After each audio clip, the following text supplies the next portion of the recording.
E aí, galera, beleza? Agora nós vamos de sociologia, né? Nosso tempo de aula. Vamos de sociologia. Agora a gente vai. Semana passada a gente fechou, né? A gente começou a falar dos modos de produção desde o primitivo, passando pelo asiático, escravista, né? O período feudal, ao mercantilismo, que seria ali próximo do período pré-capitalista que Marx vai definir, que é o acúmulo, né? Do capital, principalmente na Inglaterra. Chegamos no capitalismo e falamos da alternativa que foi o socialismo. E falamos semana passada sobre as etapas desse capitalismo e socialismo, né?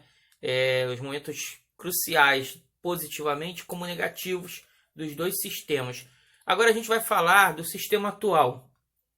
É uma derivação do sistema capitalista que impera no mundo inteiro, né? Mas são dois movimentos, duas ações que vão estar dentro do sistema capitalista, mas que vocês vão ver que se falasse, por exemplo, nos anos 80 e 90, quando começou a surgir, por exemplo, esse rótulo aqui de globalização, se falava só dos aspectos positivos, né, de o mundo virar uma verdadeira aldeia global, onde que todos pudessem, né, se comunicar, dialogar e ao mesmo tempo também comprar produtos de todos os lugares. Isso é a valorização do preço mais barato, porque a matéria-prima já não tinha que andar dentro do próprio lugar, era feito o produto e levado às outras fronteiras.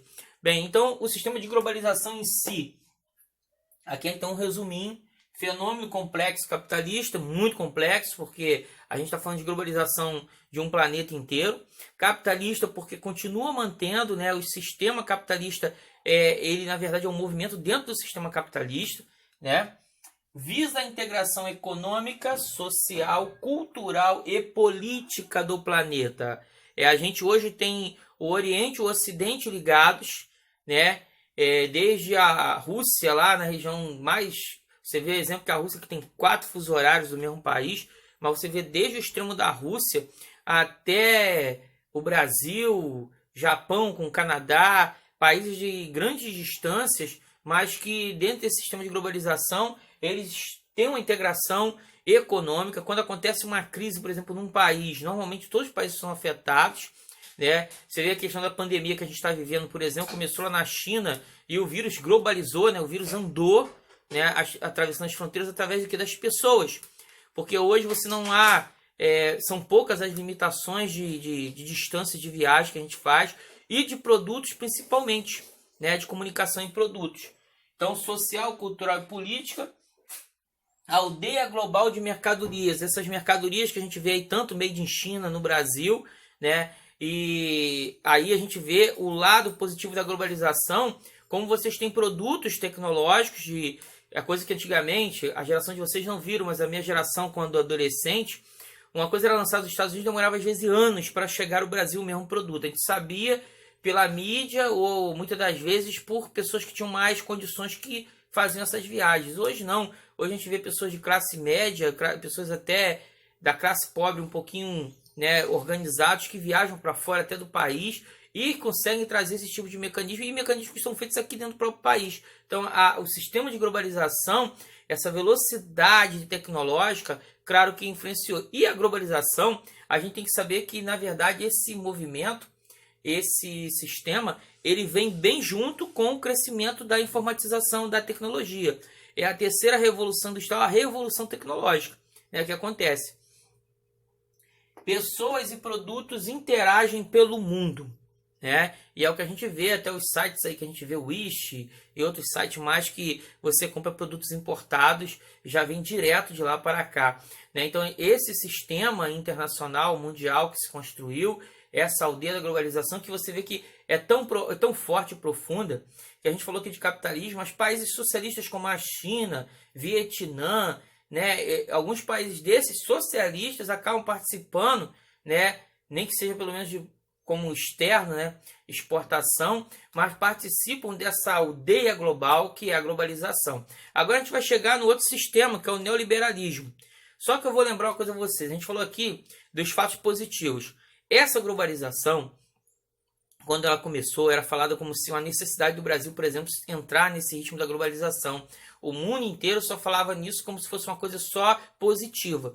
Só que o que a gente vê depois de algumas décadas, né, de globalização e neoliberalismo, o que a gente vê, na verdade, são algumas mazelas construídas, se não é pelo sistema independente da globalização, pela unificação dos dois, globalização e neoliberalismo. A gente vai entender o neoliberalismo agora para depois a gente falar dessas partes negativas dos dois juntos, tá? Vamos lá. Bem, continuando agora, a gente vai falar do neoliberalismo. E aí tá aqui de cara, né? Neoliberalismo, produto do liberalismo econômico. Liberalismo lá de Adam Smith, né? Lá nas ideias iluministas que avançavam sobre a economia, né? A riqueza das nações. Aí a gente vê lá no século, né, 18, indo para o século 19, a gente começa a ter essa ideia do Adam Smith, né, do liberalismo econômico. E aqui o neoliberalismo quer dizer novo liberalismo econômico. Conjunto de ideias políticas econômicas que defendem a não participação do Estado. Né? Isso é, eles acham que o Estado não tem que se intervir, né, na questão de preços, na questão de controle de exportações e importações. Né? Isso é total liberação de mercado. Bem, a gente sabe que não funciona bem assim, né? Até os países neoliberais, principalmente as grandes potências como Estados Unidos e outros mais, têm vários sistemas de protecionismo aos seus produtos internos.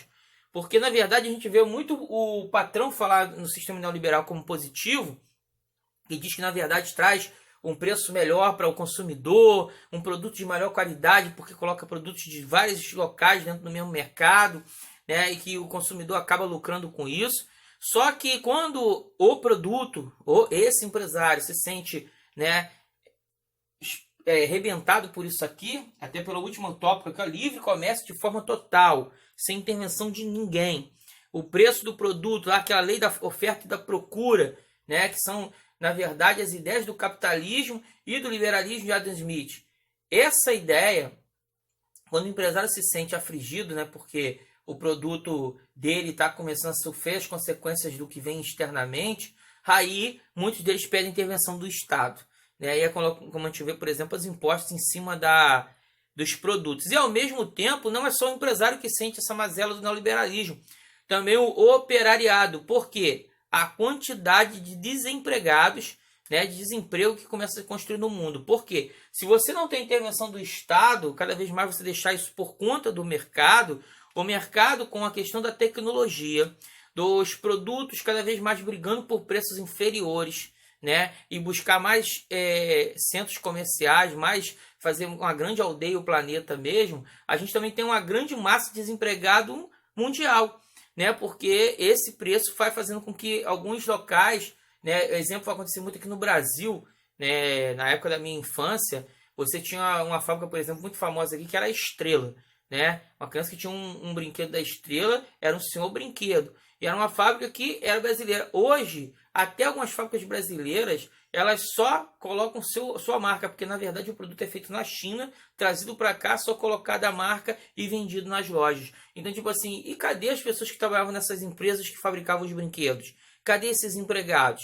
Então, a gente gera também uma grande quantidade de desemprego. E com isso a gente vai vendo as mazelas que hoje existe no mundo, no planeta, da globalização, do neoliberalismo, em que você não há regras de proteção a esses mais pobres, né, os mais afligidos. Você vê uma grande classe de pessoas que não entram nem na faixa de consumo porque não tem condições, não tem capital para consumir, né? E você vê cada vez mais, com os países todos aderindo a esse sistema de globalização, neoliberalismo, a gente vê grupos de ricos cada vez ficando os mais ricos, e os grupos pobres ficando cada vez mais abaixo da linha da pobreza. Então, tipo assim, está se criando cada vez maior abismo entre aqueles que, né, são os donos do sistema globalizado neoliberal e aqueles que vivem à margem desse sistema.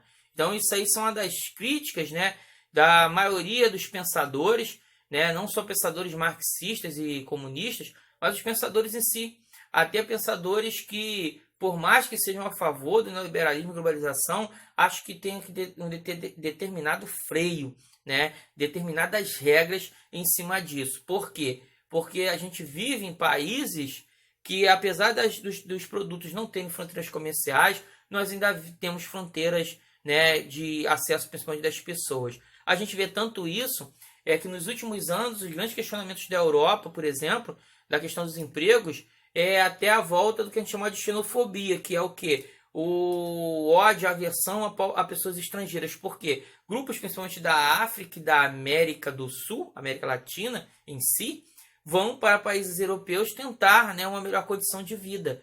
A França, por exemplo, sofre muito isso, por ser um país que recebe muito desses imigrantes, né? E a gente vê, por exemplo, os Estados Unidos questionar o tempo todo, até aquela famosa, né, aquela proposta ridícula do presidente Donald Trump do muro, né, separando os Estados Unidos e México. E com a pandemia a gente viu mais isso, muita gente fechando a sua porta, né, e trazendo alguns dos seus países para dentro do seu país e, tipo assim, tentando fechar os muros para quê? Para que a doença não se expandisse nas suas fronteiras. Então a gente vê que, apesar do mundo estar globalizado e neoliberal, na hora que começa a doer, cada um procura o seu remédio particular. Então, a nossa crítica que a gente vai fazer ao sistema, tá? Agora foi apresentado para vocês. Nas próximas aulas a gente já vai ver os sistemas, alguns sistemas de produção dentro do capitalismo. A gente vai falar do Fordismo, do Taylorismo, tá? Para a gente poder conhecer um pouco melhor esses modos de produção. Valeu? Até a próxima, fiquem com Deus.